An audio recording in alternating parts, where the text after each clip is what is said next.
नमस्कार दोस्तों, आप सभी का स्टडी फॉर यूपीएससी पीसीएसआई में स्वागत है। दृष्टि आईएएस की बुक से हम लोग मॉडर्न हिस्ट्री एनसीईआरटी के एमसीक्यू कर रहे थे, जिसमें 12th का जो मॉडर्न हिस्ट्री है ओल्ड वाला, उसके एमसीक्यू हम लोग कर रहे हैं। आज आपका 12th का मॉडर्न हिस्ट्री का एमसीक्यू समाप्त हो जाएगा। मॉडर्न हिस्ट्री में जितने भी सवाल आएंगे, यकीन मानिए इस 12th के एमसीक्यू 12th का जो हमने एमसीक्यू किया है मॉडर्न हिस्ट्री का, इसी से आपके 90% सवाल आएंगे। बिहार स्पेशल को अगर छोड़ दूँ मैं तो कह रहा हूँ। तो अगर एग्ज़ाम के बाद मैं आपको दिखा दूंगा कि इसमें से फैक्ट कितने सारे पूछे गए हैं। अब आप जाके इसको बार बार रिवाइज़ कीजिएगा। अगर आप इंटरेस्ट दिखाएंगे तो इसके बाद ही मैं मॉडर्न हिस्ट्री या अलग अलग एमसीक्यू हिस्ट्री के करवाऊंगा, नहीं तो इसको यहीं पर आज हम लोग समाप्त कर देंगे। ओके, और आज आपका उस बुक का मॉडर्न हिस्ट्री का 12th का सभी एमसीक्यू कंप्लीट हो जाएगा। पहला सवाल है वो आज का, 1935 के भारत सरकार कानून की विशेषताओं के संबंध में नीचे दिए कथनों पर विचार कीजिए। क्या है कथन? एक अखिल भारतीय संघ की स्थापना। कौन कौन से प्रावधान थे संबंध में नीचे दिए कथनों पर विचार करना है। ब्रिटिश भारत के 50% जनता को मताधिकार प्रदान करना। सांप्रदायिक प्रतिनिधित्व की प्रणाली की समाप्ति कर दी गई थी। सांप्रदायिक प्रतिनिधित्व प्रणाली की समाप्ति की गई थी या उसको बढ़ाया गया था 1935 में। देखिए इसका आंसर क्या हो जाएगा। अगर मैं इसका आंसर आपको नहीं दिखाऊं, इमेजिन कीजिए कि ये सवाल आपके एग्ज़ाम में आया हुआ है और आप एग्ज़ाम दे रहे हैं, तो इसका आंसर क्या होना चाहिए बताइए। इसका आंसर क्या होगा? 21 का आंसर क्या हो जाएगा? केवल और केवल पहला सत्य है, बाकी दूसरा और तीसरा जो है ये दोनों ही गलत दिए हुए हैं। ओके, केवल पहला कथन सत्य है। 1935 के भारत सरकार कानून में एक नई अखिल भारतीय संघ की स्थापना, प्रांतों में प्रांतीय स्वायत्ता के आधार पर एक नई शासन प्रणाली की व्यवस्था की गई। यह संघ ब्रिटिश भारत के प्रांत और रजवाड़ों पर आधारित था। इस कानून के द्वारा केंद्र में 2 सदनों वाली एक संघीय विधायिका की स्थापना की गई, जिसमें रजवाड़ों को भिन्न भिन्न प्रतिनिधि दिया गया, मगर रजवाड़ों के प्रतिनिधियों का चुनाव जनता द्वारा नहीं किया जाता था, बल्कि उन्हें वहाँ के शासक मनोनीत करते थे। ओके, और सांप्रदायिक प्रतिनिधित्व का विकास भी किया गया और भी ज़्यादा इसको प्रसारित किया गया। SC ST को भी इसमें शामिल कर दिया गया, SC ST वर्ग को भी इसमें आरक्षण दिया गया। 1935 के भारत सरकार चुनाव के अंतर्गत फरवरी 1937 में हुए प्रांतीय चुनाव में कांग्रेस से कितने प्रांतों में अपनी सरकार बनाई थी? इसका आंसर हो जाएगा कि 9 प्रांतों में अपनी सरकार बनाई थी। फरवरी 1937 में हुए चुनाव में कांग्रेस ने अधिकांश प्रांतों में भारी जीत हासिल की। बाद में कांग्रेस ने 2 प्रांतों में साझी सरकार भी बनाई। इस तरह कांग्रेस ने कुल 9 प्रांतों में अपना सरकार बनाया। 2 में कोalition की गवर्नमेंट बनी और बाकी 7 जगहों पर कांग्रेस को बहुमत मिला था और कांग्रेस ने अपनी बहुमत की सरकार बनाई थी। इमेजिन कीजिए एक बार कि ये सवाल आपके एग्जाम में आया हुआ है और फिर आप सेलेक्ट कीजिए इसका आंसर क्या होगा। आपको तुरंत लगेगा कि ये कठिन सवाल है। आज आपको अभी यहाँ पर आसानी इसलिए लग रहा है क्योंकि मैं आपको तुरंत इसका आंसर बताता हूँ, आप बैठे बैठे बस देख रहे हैं। एग्जाम में यही सवाल आपको कठिन लगेगा। अगला क्या है कि 1937 के प्रांतीय चुनाव में किन प्रांतों में गैर कांग्रेसी सरकार बनी थी? अब मैं इसका आंसर नहीं दिखाता हूं, एक बार पॉज कीजिए, इसको अटेम्प्ट कीजिए कि इसका क्या क्या आंसर होगा। 1935 के प्रांतीय चुनाव में किन प्रांतों में गैर कांग्रेसी सरकार बनी? असम, पंजाब, बम्बई और बंगाल। कहाँ पर गैर कांग्रेसी सरकार बनी थी? इसमें से आपको ऑप्शन चुनना है। चुनिए कौन सा आंसर होगा। इसका आंसर क्या हो जाएगा? C 3 और 4, यानी कि पंजाब और बंगाल में गैर कांग्रेसी सरकार बनी थी, पंजाब और बंगाल में। ओके, 1937 के प्रांतीय चुनाव में केवल पंजाब और बंगाल में गैर कांग्रेसी मंत्रिमंडल बना। पंजाब में कम्युनिस्ट पार्टी एवं बंगाल में कृषक प्रजा पार्टी और मुस्लिम लीग ने मिलकर सरकार बनाई थी। इसको ध्यान में रखिएगा। अगला सवाल है 1938 में कांग्रेस के हरिपुरा अधिवेशन में सुभाष चंद्र बोस कांग्रेस के अध्यक्ष निर्वाचित हुए। इस समय कांग्रेस ने आर्थिक योजना का विचार अपनाया और एक राष्ट्रीय योजना समिति बनाई। इस राष्ट्रीय योजना समिति का अध्यक्ष किसे बनाया गया था? तो 24 का आंसर क्या हो जाएगा? राष्ट्रीय योजना समिति का अध्यक्ष किसे बनाया गया था? हरिपुरा अधिवेशन में, जब सुभाष चंद्र बोस जी अध्यक्ष थे। हरिपुरा अधिवेशन आपने पढ़ा होगा। इसके बाद कौन सा अधिवेशन होता है जिसमें विवाद भी होता है? आपको पता है, मुझे पता है, बताइए एक बार कॉमेंट करके। 24 का आंसर क्या हो जाएगा? जवाहरलाल नेहरू जो थे वो राष्ट्रीय योजना समिति के अध्यक्ष बनाए गए थे। Very very important. यूपीएससी वालों ने पूछा है, यूपी वालों ने भी पूछा है इसको, बीपीएससी में भी एक बार पूछा जा चुका है। 1938 में हरिपुरा अधिवेशन में सुभाष चंद्र बोस कांग्रेस के निर्विरोध अध्यक्ष चुने गए। उन्होंने जवाहरलाल नेहरू की अध्यक्षता में एक राष्ट्रीय योजना समिति बनाई थी। ओके, अगला सवाल क्या है कि कांग्रेस समाजवादी पार्टी की स्थापना किसके नेतृत्व में की गई थी? ये तो आसान सवाल है। आचार्य नरेंद्र देव और जयप्रकाश नारायण जी के नेतृत्व में किया गया था। 1934 में आचार्य नरेंद्र देव और जयप्रकाश नारायण के नेतृत्व में कांग्रेस समाजवादी पार्टी की स्थापना हुई थी। आपने समाजवादियों का इतिहास पढ़ा है, तो ये बताइए कि इसकी स्थापना कहाँ पर की गई थी? किस जगह पर इसकी स्थापना हुई थी 1934 ईस्वी में। ओके, भारतीय स्वतंत्रता संग्राम के दौरान स्वामी सहजानंद सरस्वती का संबंध किससे था? तो वो किसान संगठन से संबंधित थे। अखिल भारतीय किसान सभा के संस्थापक थे 1936 ईस्वी में। अध्यक्षता में पहली बार अखिल भारतीय किसान संगठन बना था 1936 में। ओके, मुस्लिम लीग द्वारा पाकिस्तान के नाम से अलग राज्य बनाने की मांग करने वाला प्रस्ताव किस वर्ष पारित किया गया था? आसान सवाल है ये। 27 का आंसर क्या हो जाएगा? 1940 ईस्वी में। 1940 में मुस्लिम लीग ने एक प्रस्ताव पारित करके मांग की कि स्वाधीनता के बाद देश के 2 भाग कर दिए जाएं, पाकिस्तान नाम का एक अलग राज्य बना जाए, पाकिस्तान नामक एक अलग राज्य बनाया जाए। ओके, अगला है कि इस सवाल को आप कीजिए, इसका आंसर मैं नहीं दिखाऊंगा। 1939 में कांग्रेस मंत्रिमंडल ने त्यागपत्र दे दिया, इसका प्रमुख कारण क्या था? 1939 में जो कांग्रेस मंत्रिमंडल ने त्यागपत्र दिया था, इसका कारण आपसे पूछा गया है। बहुत आसान सवाल है, आसानी से इसको आप कर सकते हैं। एक बार अटेम्प्ट करने की कोशिश कीजिए, गलत होगा तो मैं तो आंसर बताऊंगा ही। ब्रिटिश सरकार द्वारा कांग्रेस के वरिष्ठ नेताओं की गिरफ्तारी, कांग्रेस पार्टी में वामपंथियों का वर्चस्व, कांग्रेस शासित प्रांतों में सांप्रदायिक दंगे, ब्रिटिश सरकार द्वारा द्वितीय विश्व युद्ध के समय भारतीयों की सहमति के बिना भारत को युद्ध में शामिल करना। तो 28 का आंसर क्या हो जाएगा? 28 का आंसर हो जाएगा डी जो है, इसी कारण से कांग्रेस ने क्या किया था, सभी राज्यों में उसकी सरकार ने इस्तीफा दे दिया था। डी इसका आंसर हो जाएगा। ओके, अगले सवाल पर चलते हैं हम लोग। अक्टूबर 1940 में गांधी जी ने व्यक्तिगत सत्याग्रह प्रारंभ किया था। गांधी जी ने प्रथम सत्याग्रही किसे चुना? प्रथम सत्याग्रही थे विनोबा भावे। और आपसे क्या पूछा गया था? तीसरे सत्याग्रही का नाम पूछा गया था आपसे, तीसरे सत्याग्रही का नाम पूछा गया था, तो इसको ध्यान में रखिएगा, जो आपसे 68वीं बीपीएससी में पूछा गया था। अगले सवाल पर हम लोग चलते हैं। 1940 में, और इसका नारा क्या था? व्यक्तिगत सत्याग्रह का नारा था दिल्ली चलो, दिल्ली चलो। इसीलिए मैं कहता हूँ थोड़ा सा डिटेल में पढ़ा कीजिए, इससे सवाल पूछ सकता है। क्रिप्स मिशन के संबंध में आपको बताना है। क्रिप्स मिशन से पिछली बार भी 68वीं बीपीएससी में पूछा गया है। आप सवाल उठाकर देखिए, आपको दिख जाएगा क्रिप्स मिशन के बारे में। क्रिप्स मिशन 1942 में भारत आया था। क्रिप्स मिशन पहले होगा या पहले अगस्त क्रांति होगी? आप मुझे बताइएगा। इस मिशन के अध्यक्ष स्टैंडफोर्ड क्रिप्स भारतीय राष्ट्रीय कांग्रेस के समर्थक थे। क्रिप्स भारतीय राष्ट्रीय कांग्रेस के समर्थक थे। कितना गहरा सवाल पूछा गया है आपसे। इस मिशन का उद्देश्य भारत में पूर्ण स्वतंत्रता स्थापित करना था। बताइए इसमें से क्या आंसर होगा? मैं आंसर नहीं दिखाता हूँ, इमेजिन कीजिए आपके एग्जामिनेशन में ये सवाल आया हुआ है और आप अगर इसको करेंगे तो सही हो जाएगा, नहीं तो नेगेटिव मार्किंग लग जाएगा। सोचिए जरा इसका क्या आंसर होगा। इसका आंसर क्या हो जाएगा? इसका आंसर हो जाएगा 1 और 2 जो है ये सही दिया हुआ है, तीसरा गलत दिया हुआ। पूर्ण स्वतंत्रता स्थापित करना इसका कभी भी समय इसमें नहीं था। लेकिन क्रिप्स जो थे ये गांधी जी के और कांग्रेस दोनों के समर्थक थे, इसलिए पहला और दूसरा जो है ये यहाँ पर सही दिया हुआ है। द्वितीय विश्व युद्ध में भारत का सहयोग प्राप्त करने के लिए ब्रिटिश सरकार ने कैबिनेट मंत्री स्टैंडफोर्ड क्रिप्स के नेतृत्व में 1942 से मिशन भारत भेजा। क्रिप्स लेबर पार्टी के उग्र सदस्य और भारतीय राष्ट्रीय आंदोलन के पक्के समर्थक थे। तीसरा कथन सत्य है। क्रिप्स ने घोषणा की कि भारत और ब्रिटिश नीति का उद्देश्य जहां जितनी जल्दी संभव हो सके स्वशासन की स्थापना करना था, यानी कि डोमिनियन स्टेटस की बात कर रहे थे। फिर भी क्रिप्स तथा कांग्रेस नेताओं के बीच लंबी बातचीत टूट गई थी। ओके, अखिल भारतीय कांग्रेस कमेटी के द्वारा 8 अगस्त 1942 को बम्बई में किस प्रस्ताव को पारित किया गया था? 8 अगस्त 1942 कौन सी चीज़ के लिए फेमस है 8 अगस्त? बताइए, अभी आने वाला है 8 अगस्त। द्वितीय विश्व युद्ध के बहिष्कार का प्रस्ताव, क्रिप्स मिशन द्वारा प्रदान किए जाने वाले डोमिनियन स्टेटस के विरोध प्रस्ताव, व्यक्तिगत सत्याग्रह प्रारंभ करने का प्रस्ताव, भारत छोड़ो प्रस्ताव। तो इसका आंसर क्या हो जाएगा? भारत छोड़ो प्रस्ताव पारित किया गया। अगले दिन रात को ही सबको गिरफ्तार कर लिया गया था और भारत छोड़ो आंदोलन यहाँ से शुरू हो जाएगा, जिसमें गांधी जी ने नारा दिया था करो या मरो का नारा दिया था। ओके, बम्बई के ग्वालियर टैंक में हुआ था ये।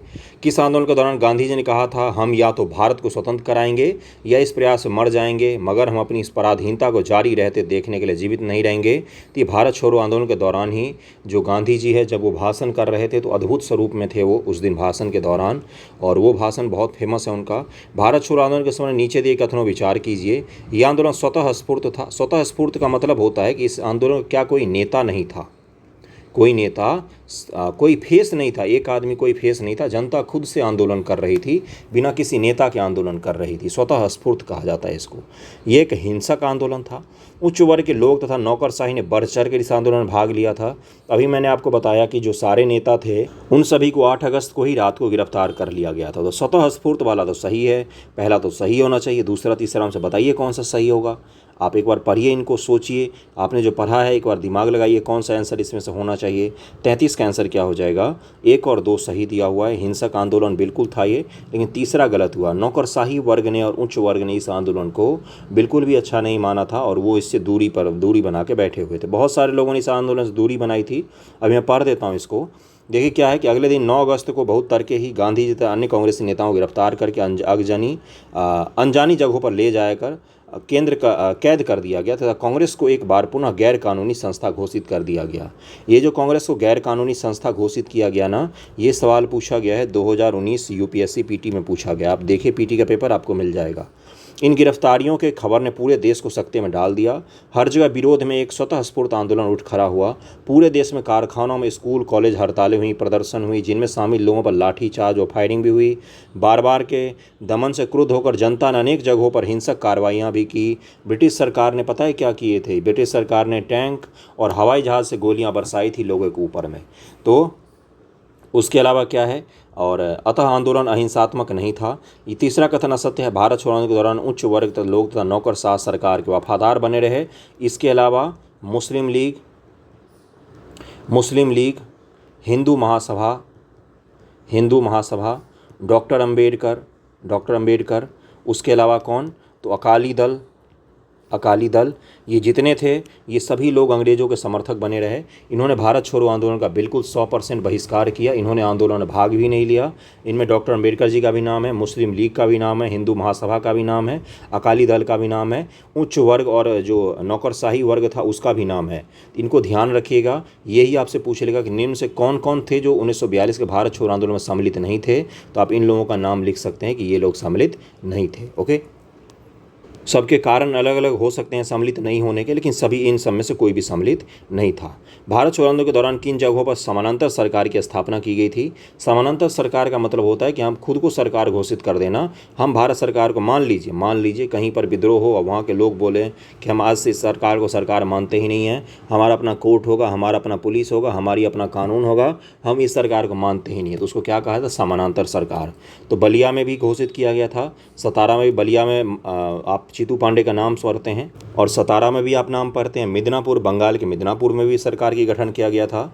इसका आंसर क्या हो जाएगा, इसका आंसर हो जाएगा 1, 3, 4। इसका आंसर हो जाएगा 1, 3, 4 हो जाएगा इसका आंसर। ओके, 1939 में सुभाष चंद्र बोस और उनके वामपंथी समर्थकों द्वारा किस संगठन की स्थापना की गई थी। देखिए, वो जब उनको सुभाष चंद्र बोस को कांग्रेस से निष्कासित कर दिया गया था, निष्कासित क्या, उन्होंने खुद ही छोड़ दिया था।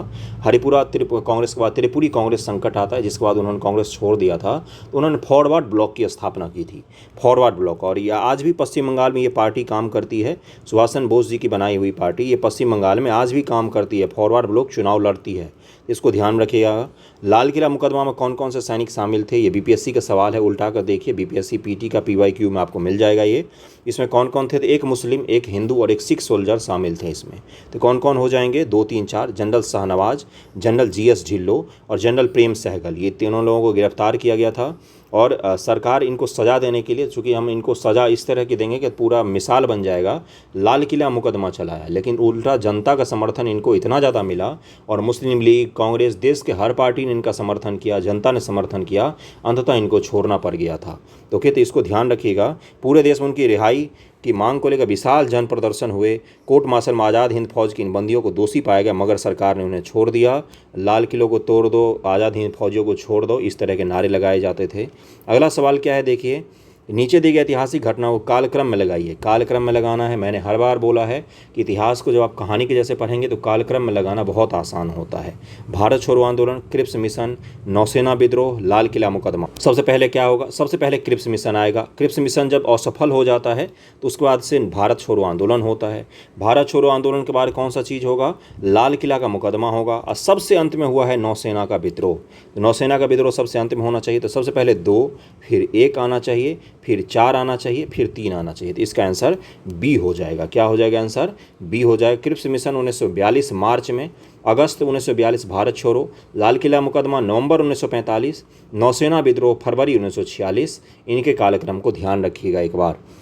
कैबिनेट मिशन 1946 के समय में नीचे दिए कथनों विचार कीजिए। चलिए विचार करते हैं, बिना आंसर देखे एक बार आप विचार कीजिए, खुद से कीजिए विचार, सोचिए। आपके एग्जामिनेशन में सवाल आए हुए हैं, बार बार मैं इसलिए कह रहा हूँ क्योंकि आप प्रेशर देंगे, थोड़ा सा खुद पर याद करने की कोशिश करेंगे। घर पे रह रहे हैं आप, आपको नहीं अंदाजा है कि एग्जामिनेशन हॉल में बहुत प्रेशर होता है, वैसे में याद करना का बहुत कठिन होता है। आसान सवाल आप गलत कराएंगे, यकीन मानिए, बता जो रहा हूँ वैसा बहुत सारों का साथ होता है, इसलिए बता रहा हूँ। एक बार सोचिए, इसको सोचिए। आप एग्जामिनेशन हॉल में हैं, वीडियो पॉज कर दीजिए, रोकिए, आंसर निकालिए। इसका गलत होगा तो क्या होगा मैं तो बता ही रहा हूँ। कैबिनेट मिशन 1946 के बारे में बताना है। इसे भारतीयों को सत्ता सौंपने की शर्तों के बारे में बातचीत करने के लिए भेजा गया था। इस मिशन ने भारत में 2 स्तर वाली एक संघीय योजना की प्रस्ताव किया। कैबिनेट में, और इस ऐसा बिल्कुल मत सोचिएगा कि इस तरह के सवाल नहीं आएंगे, इससे भी कठिन आ सकते हैं, इससे आसान भी आ सकते हैं, तो इसलिए तैयार होकर जाना है। अगला स्टेटमेंट क्या है? कैबिनेट मिशन ने संघीय केंद्र को केवल प्रतिरक्षा, विदेश मामले और संचार विषयों पर नियंत्रण की सिफारिश की थी कि केंद्र सरकार के पास में केवल रक्षा, विदेश और संचार रहेगा, बाकी सारा किसके पास रहेगा? तो राज्यों के पास रहेगा। क्या कैबिनेट मिशन आपने पढ़ा है कि उसने कौन कौन से प्रस्ताव दिए थे, कब आया था, सदस्य कौन कौन था उसका? बस यही पढ़ना है, 3 चीज़। वहीं से सवाल आते हैं, कब आया था, सदस्य के नाम क्या थे और क्या क्या प्रस्ताव दिए थे। इसका आंसर क्या हो जाएगा? अब तक तो आपने आंसर निकाल ही लिया होगा। 38 का आंसर हो जाएगा डी। उपयुक्त सभी कथन सही हैं। जिन जिन के सही हुए हैं आप पढ़ाई कर रहे हैं, जिन जिन के गलत हुए एक बार रिवीजन कीजिए, स्पेक्ट्रम खोल लीजिए, 12th का हिस्ट्री खोल लीजिए। ब्रिटिश सरकार ने मार्च 1946 में, अब मुझे बताइए, नौसेना विद्रोह पहले होगा या कैबिनेट मिशन पहले आएगा? अभी मैंने बताया है, सोचिए। तो फरवरी 1946 में नौसेना विद्रोह हुआ है, देखिए ऊपर है, नौसेना विद्रोह फरवरी 1946, और मार्च 1946 में कैबिनेट मिशन भारत भेजा गया है ताकि भारतीय नेताओं से भारतीय सत्ता सौंपने की शर्तों के बारे में बातचीत किया जाए। कैबिनेट मिशन ने 2 स्तरों वाली एक संघीय योजना का प्रस्ताव किया, जिससे आशा की गई कि बड़ी मात्रा में क्षेत्रीय स्वायत्तता देकर भी राष्ट्रीय एकता को बनाए रखा जा सकेगा।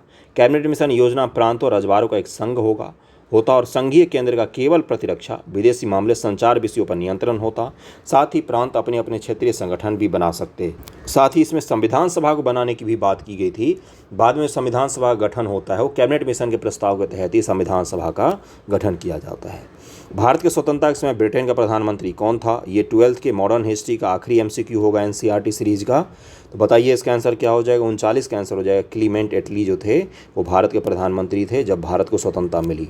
लेबर पार्टी की सरकार थी, इसको भी ध्यान रखिएगा, लेबर पार्टी की सरकार थी उस समय। लेबर पार्टी की सरकार जब भी बनी वो भारत के लिए हितैषी रही। जब हम गुलाम थे तब की मैं बात कर रहा हूँ। भारत की स्वतंत्रता के समय ब्रिटेन में लेबर पार्टी की सरकार थी तथा वहाँ के प्रधानमंत्री क्लीमेंट एटली थे। अब आपका 12th का मॉडर्न हिस्ट्री का मैंने MCQ कंप्लीट करवा दिया है, और जल्द ही आपके बाकी सब्जेक्ट का भी, ज्योग्राफी वगैरह का भी मैं कंप्लीट करवा दूंगा। एक से थोड़ा सा फुर्सत मिला है। अब हम लोग एंशिएंट और मिडेवल हिस्ट्री के MCQ करेंगे NCERT से, तो उसके लिए भी तैयार रहिएगा। कैसा लगा है ज़रूर बताइए, कुछ तो फीडबैक देना चाहिए कमेंट करके, कुछ अच्छा लगा, कुछ बुरा लगा, कुछ और बदलाव कर सकते हैं, जो भी आपको कमेंट करना है कीजिए। थैंक यू सो मच आप सभी का।